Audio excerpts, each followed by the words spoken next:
we've got one more. Hi, my name's Rachel, and please don't cut my services because they really benefit me, and I love my services. Thank you, Everybody Rachel. there. Thank you, Rachel. Welcome. Appreciate your Bye. testimony. Thank you. Okay, thank you very much. Senator? Oh, we've got one more, I'm sorry.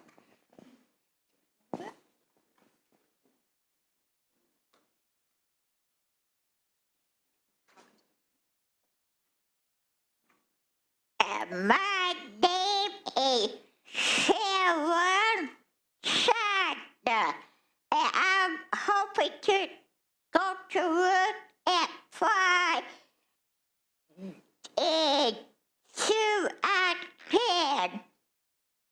I ain't able, but I become unable. Thank you. Thank you, Sharon. Appreciate it. Okay, I think that's all for public testimony. Thank you very much for the members of the public. Thank you, Director Xavier. We appreciate you being here. Thank you all. Thank you. Thank you. As we shift into, thank you, ma'am, the second half of our agenda,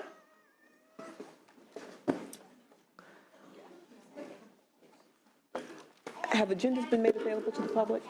So if you take a look at your agendas, you'll see it's a hefty one.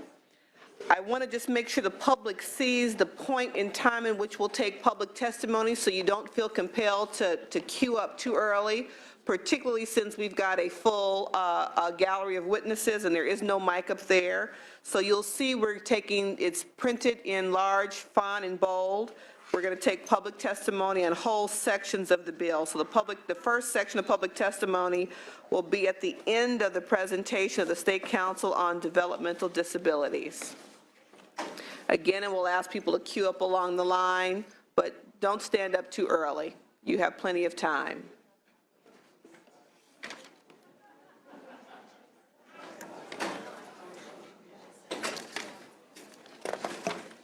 And we'll take a stretch break after this next section. I'm going to keep everybody blood pumping and focused and ready. We're going to be healthy.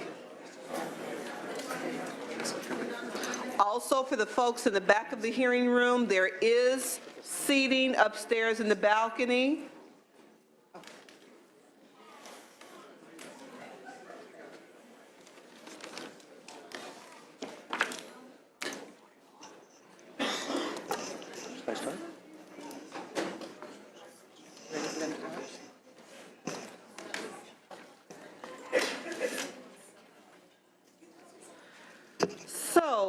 Very quickly, before we begin the second section of today's agenda, this portion of today's hearing will focus on the State Council on Developmental Disabilities and the Department of Developmental Disabilities headquarters and community services only. We'll hear both the governor's January proposals and various oversight issues related to the State Council, DDS, and how services are delivered in the community. We will hear the developmental center's budget issues on Thursday, May 7th. We'll hold these items open pending a review of the governor's May revise. And again, I told you about how we're going to take public testimony. So with that, we'll open it up for the first panel to begin. Welcome. Excuse me, Senator Stone. Thank you, Madam Chair. As we move into the developmental services portion of this hearing, I'd like to start by saying that I'm very concerned. The state today is at serious risk of falling short of the Landerman's Act vision of empowering people to live the lives that they want to lead in communities of their choosing, and that's why I've introduced two bills to help renew that vision. One is SB 638 that focuses on community services, and it seeks to address many of the concerns we'll be hearing about at today's hearing. It provides some immediate funding to shore up the current system while at the same time working to develop long-term reforms to create a better, more sustainable system for the future.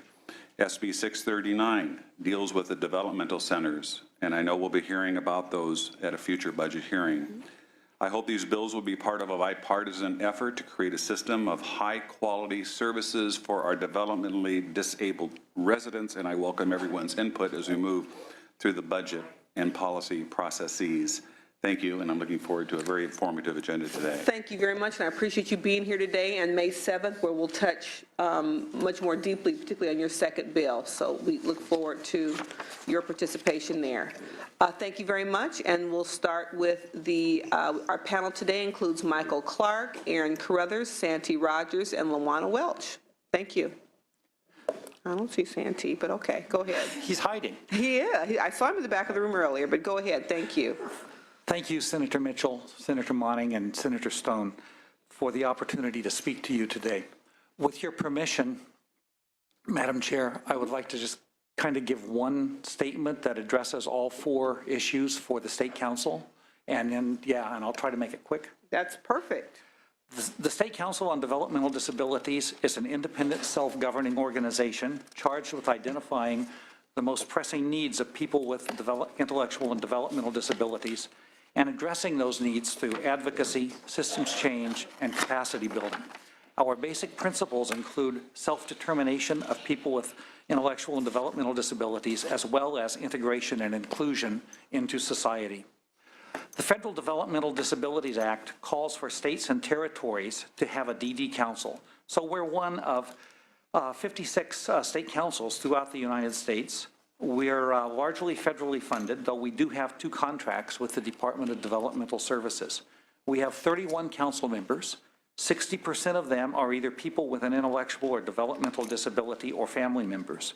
We have a headquarters office in Sacramento and 13 offices throughout the state. Our contract with the federal government is referred to as our state plan. These are 5-year plans to address the needs of people with IDD and their families. Headquarters and regional offices work together to make sure the goals and objectives of the state plan are met in a statewide manner. This model of having central and regional offices is a unique model. Among the 56 state councils, California is the only one to have this structure.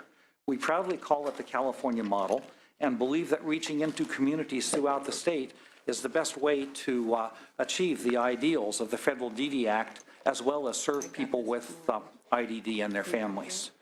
Because it's unique, we realize that some national leaders are skeptical about how effectively it can work, and we may need this body's support as we move forward trying to prove the model to be effective. There has been a historic difference between the federal administration and California. Some say the fight has been going on for 20 years, but I've actually found documents dating back to 1974 that kind of talk about these issues. As you know, California's Lanterman Act predates the Federal DD Act. Once the Federal DD Act was enacted, the federal government wanted parts in the Lanterman Act about the council to conform to federal law. Specifically, the federal government expressed 4 areas of concern. They did not like that the council funded 13 area boards. They wanted 1 central council. They found the governor had too many exempt hires of council staff. They did not like that there were long-term vacancies on the council and that members of the area boards were also council members. And they did not believe that the council had enough control over area boards. The Administration on Intellectual and Developmental Disabilities visited California in 1994 and said these things. They visited again in 2006 and found the same concerns. They came back again in 2013, found the same concerns, and basically said, this time we're serious. They placed the council on high-risk status. The effect of this high-risk status was to move us from receiving our basic state grant up front each year to being reimbursed in arrears. We submit every receipt each month to AIDD and wait for reimbursement. The committee asked about the challenges with being on monthly reimbursement, and frankly, it's difficult. AIDD is a quarter behind in payment, and managing cash flow, meeting payroll, and keeping the lights on is a daily challenge. We understand that what the federal government needed to do, and in short, it worked. With the leadership of this legislature and the governor, you passed AB 1595 last year and brought the Lanterman Act into full agreement with the Federal DD Act. There are no more conflicts in the law. This is great progress. Frankly, I think the feds are surprised that California acted so swiftly and completely. We thank you for your help and leadership. Probably wouldn't be here today without it, by the way. AIDD says that the policy is in place. They want to keep us on high-risk status, though, to see how well we implement the changes. We created with AIDD a corrective action plan that addresses their remaining concerns. It's March, only 2 months after AB 1595 went into effect, and we've already submitted 49% of what AIDD wants. We're moving fast. We are leading soundly and surely in this new direction. While the response from AIDD so far has been positive, it's not clear when the high-risk status will be removed.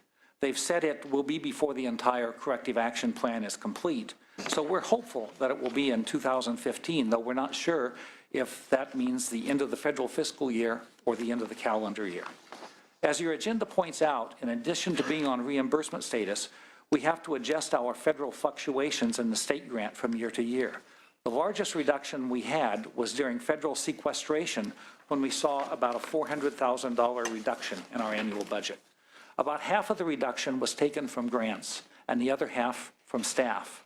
As the committee agenda notes, this resulted in about a 34% decrease for community program development grants that we issue. Because we believe in investing in staff, and our staff are state employees, we have to manage when the state directs increases in salaries and benefits. If we receive general fund, Department of Finance would make adjustments accordingly. AIDD does not do that, so we manage through salary savings or reduced community grants. The committee asked us about the diversity of our council. It's a priority for this committee as well as AIDD, and I've spoken with AIDD Commissioner Aaron Bishop about California's progress. From the map that you see in our agenda, we believe we are the most diverse council in the United States. Even so, we believe we can still do better at reflecting the ethnic and geographical diversity of California. We have a membership committee that actually uses the map you have in front of you to decide who and where to recruit new members to fill vacancies on the council. Also, we provide this map to the governor's office and work closely with them on appointments. Our experience is that the governor's office is as committed to diversity in appointments as we are. Diversity is such an important issue to the council that it is actually one of our state plan goals, which is to get people information in language they understand and in a form that reflects their culture. This includes translating documents, funding language lines, and providing interpreters so the individuals from all cultures can understand and access the services they need. In addition to the work we do on behalf of the federal government, we have 2 contracts with the Department of Developmental Services. With one contract, Quality Assurance, we assess the quality and performance in California's developmental services system. We use 160 contracted interviewers to conduct surveys of consumers and families. We do about 9,000 surveys each year, some in person and some through the mail. The other contract has to do with clients' rights advocates and volunteer advocacy services. On the clients' rights side of this contract, we provide protection and advocacy services for individuals residing in developmental centers. On the volunteer advocacy side, we provide volunteers for people in the developmental centers who have no other representatives, and that volunteer help follows them when they move into the community for a period of time. There aren't too many challenges with meeting our contract requirements. If there are any challenges, that's around personnel turnover. There's about a 10% turnover rate each year with 160 contracted interviewers and about a 15% annual rate among the 40 volunteers. These are relatively low rates, but it is the biggest challenge we face there. We work to keep volunteers through supporting them with annual training. We use technology to help ease the job of the interviewers. Folks like the access and ease technology gives them, and in fact, technology is often how we recruit new volunteers. In addition to word of mouth, social media is a big asset in recruiting new folks. Whatever the turnover rate, it's also good to know that we have volunteers in each of the developmental centers that have been there many years, and in many cases as long as 10 years. We are well coordinated with Disability Rights California regarding persons who are moving from the developmental center to the community. As you know, we provide protection and advocacy services for people inside a developmental center, but once they leave, Disability Rights California provides those services. Coordination begins up front, typically around court hearings when an individual is leaving. We share information about behavior plans, challenges, choices, training, what's going on in people's lives at that time. Once an individual leaves, we follow up with that person after 6 months to see how things are going in the community. Coordination is well thought out between us and Disability Rights California. Those are the areas that we were asked to cover. We are proud of the work we do, who we serve, and the difference we make. And we keep reaching more people. Even with a small budget and 85 employees, we served 118,000 people last year as compared to 93,000 people the year before. Also, of the 32 objectives in our state plan, we met 29 of them last year, which was up from 10 met and 13 partially met in 2013. We would be happy to answer any questions. Thank you. Thank you very much. The state plan was delivered to my office this morning, so I'll have to take a look at it after the hearing. Finance, LAO, Senator Stone. Yeah, thank you, Madam Chair. Could you describe the process by which the SCDD grants are awarded and monitored, and how the outcomes of these grant-funded activities are used to inform system change, and probably more importantly, why was the amount allocated for community development decreased by 34% this year? Absolutely. Senator Aaron Carruthers, Chief Deputy Director with the State Council. Thank you very much for the question, Senator Stone. The process for awarding the grants is a typical RFP process, so it's a competitive bid for them. The priorities for the grants are largely extensions of our state plan goals. As Executive Director described, our contract with the federal government is an estate plan. It has 15 goals. We do most of it through staff, and we get even a bit more of it done by contracting with community providers. The reduction in 34% was largely the result of the federal sequestration. We received a $400,000 reduction in our budget. We took that by eliminating some staff and reducing those grants by that amount. Okay. And how does DDS, who also funds program developmental activities, coordinate with SCDD to ensure that both state and federal funds are maximized and certainly fund unmet or undermet needs in this community? Good morning. I'm Nancy Bargeman, Deputy Director of the Department of Developmental Services, and so I'm here to speak on behalf of the department. Regarding that particular question, as far as community development, regional centers have the opportunity to develop resources in the community, really two ways as far as seeking funds that's directly related from the Department of Developmental Services and also from State Council. And so locally, the regional centers work within their community to hear what the unmet needs are, where there's services that are underserved. And through that process, there's the ability to identify accessing community placement plan funds, which are really designated for folks that are moving from a developmental center or challenging services needs. But there's also the ability to access the program development grants through State Council. And so we look to the community to be able to continue to monitor what the needs are and to have assurances that we're accessing the appropriate funds to support that development. Okay, thank you for answering that. And just one final question for State Council. I've seen in your report that you've achieved many of the goals that you set out, which I want to applaud you for. But in setting those goals, how do you set the level of the goals? I know that you provided services to basically 80 schools. You know, how did you pick 80 schools out of the plethora of schools that we have that could use services?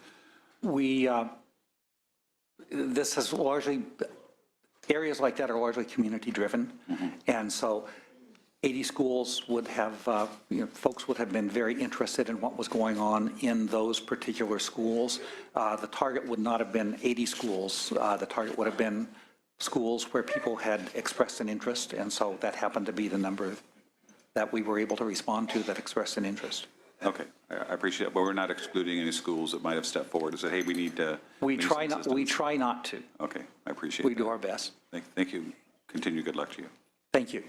Thank you, Senator Stone. You mentioned under the council diversity issue reflected on page 6 of the agenda, the number of languages that you provide services in? Do you hit all of the threshold languages? We hit as many as we can. I mean, it depends on the need that we are trying to get better at translating, and our goal is certainly to hit all of the threshold languages. We're not there yet. Well, tell me where you are. What languages are you providing services in? That may be the better way to approach the Aaron question. Carruthers, through the language lines, we can provide services through any language that anybody comes up with. I think you're familiar with their service. It's pretty neat how it works. So when I'm calling the offices. As it relates to translating documents, we are into Spanish. When it comes to community events, we respond to whatever the community need is and can provide translators for in-person community events. Okay, all right. And with no comments from finance or LAO, we'll open it up at this point to public comment for issues 1, 2, 3, and 4 under State Council on Developmental Disabilities. Any public comment?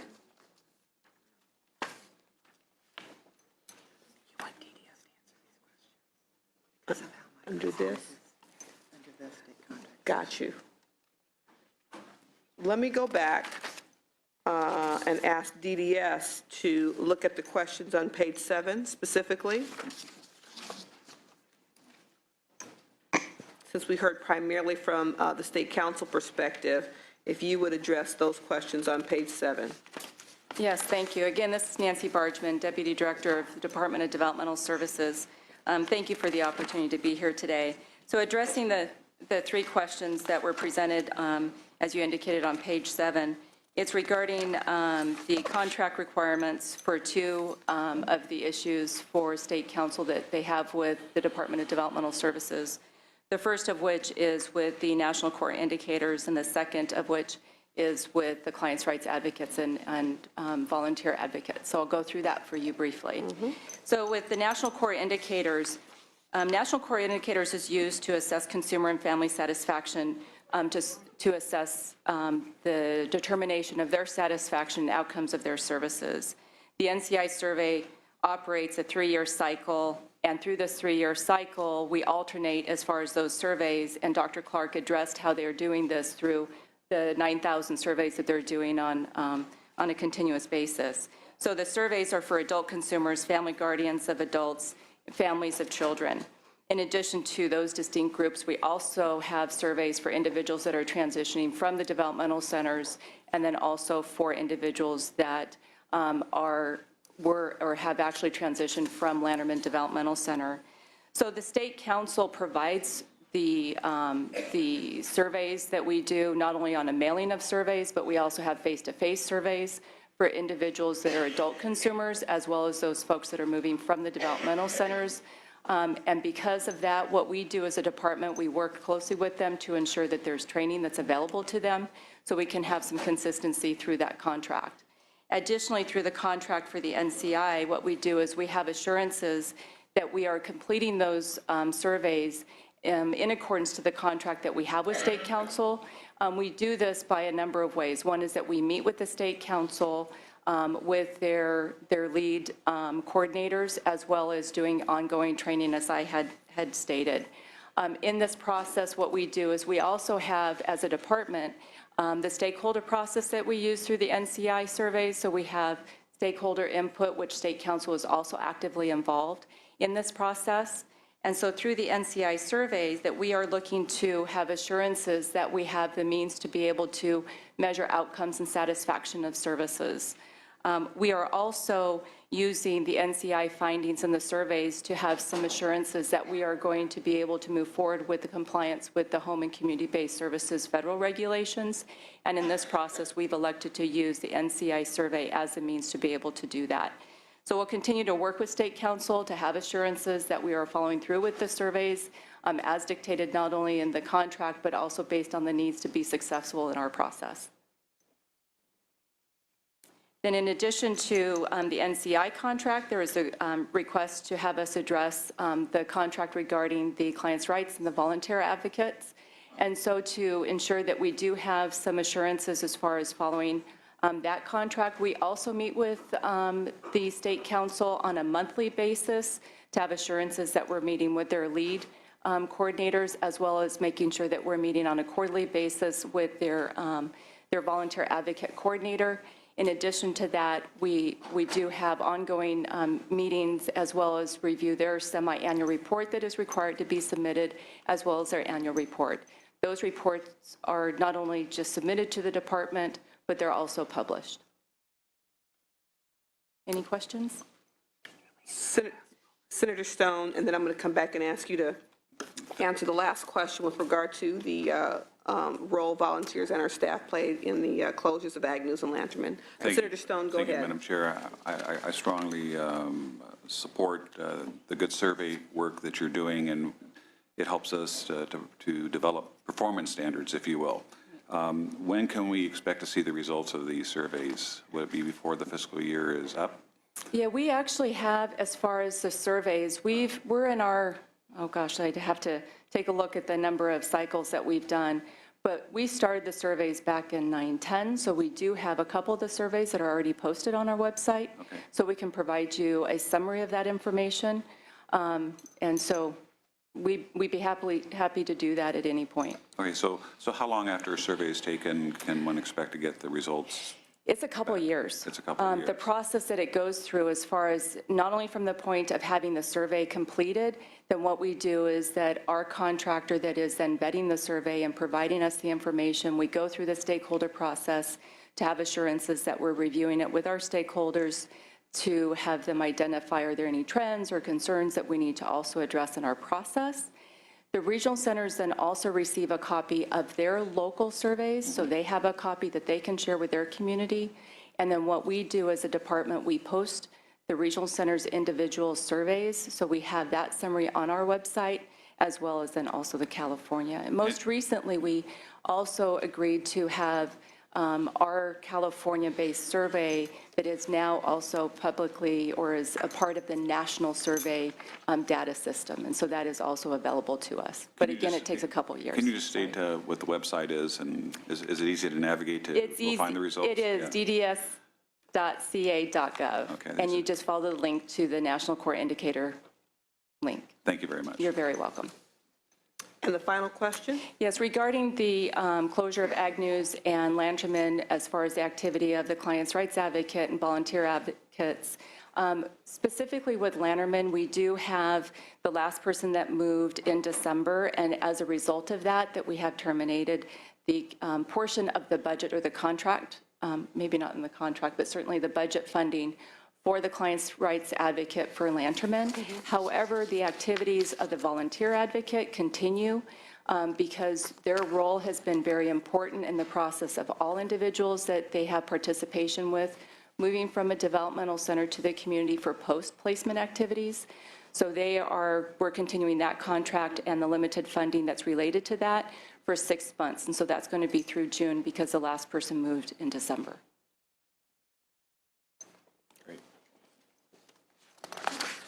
Thank you. And seeing no public comment in this section of the budget, we're going to hold these items open pending the May revise. Thank you very Thank much. you. Appreciate it.